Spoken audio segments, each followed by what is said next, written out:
एगे अरे का रे हमरा से सदिया न कर भी गे ना हमरा तो बड़का घर में शादी सेट होल है। बड़का घर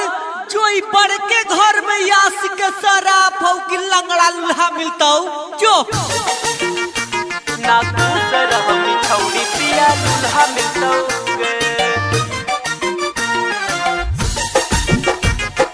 मिक्स बाय सूरज ओझा।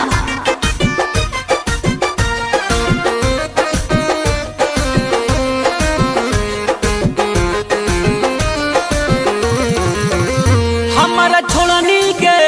दिल तोड़नी के अरे यारवा ये दिल तोड़ ले हाउ हमारा छोड़नी के दिल तोड़नी के जो हमारो से खराब तोरा दुल्हा मिलतौगे ना खुश रहमी छौड़ी पिया लूल्हा मिलतौगे ना खुश रहमी छौड़ी पिया लूल्हा मिलतौगे जहाँ जैमी सब करे वाला उल्हा मिलतौगे जहाँ जैमी सब करे वाला उल्हा मिलतौगे ना खुश रहमी छौड़ी पिया लूल्हा मिलतौगे ना खुश रहमी छौड़ी पिया लूल्हा मिलतौगे। रिकॉर्डेड बाय गुनगुन स्टूडियो गया। छौड़ी के रही से याद अभी मान जो अरे मैं तू ना बाकी अरे यारवा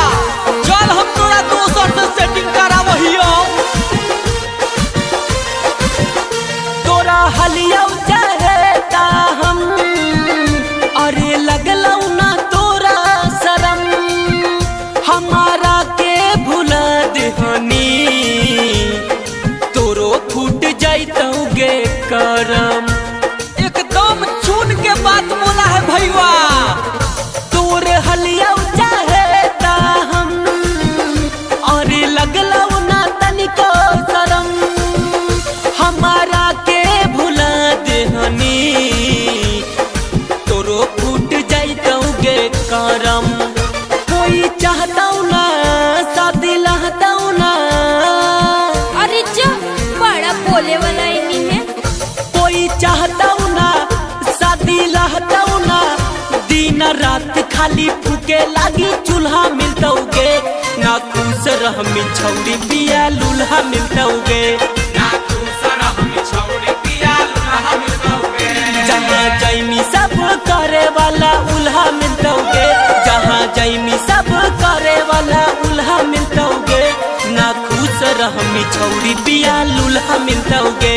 ना खुश रहमी छौड़ी पिया लूल्हा मिलतौगे।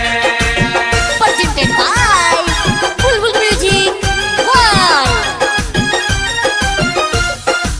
अभियो से छौड़ी सामान जो ये ललैतौ जवानी अरे भैया देख ना विकास मनीष मुकेश तीनों मनावे में पड़ल हो छेउतौ सास गाड़ी से मरतौ देवरा थारी से न बनाऊ रहतौ ननद से जल में खुदैला चाली से अरे जाइते हमरा ना होते तोरा का जाइत हो। छेउतौ सास गाड़ी से मरतौ देवरा थारी से न बनाऊ रहतौ ननद से जल में खुदैला चारी से आशीष प्रेमी बिन कटतौ ना दिन अरे ना तू ही एगो चलनी से चल रही। विकास मानिस बिन कटतौ ना दिन न जिज्ञासा रंजित करे वाला सुलहा मिलतौगे ना खुश रहमी छौड़ी पिया लूल्हा मिलतौगे ना खुश रहमी छौड़ी पिया लूल्हा मिलतौगे जहाँ जैमी सब करे वाला उल्हा मिलतौगे जहाँ जैमी सब करे वाला उल्हा मिलतौगे ना खुश रहमी छौड़ी पिया लूल्हा मिलतौगे।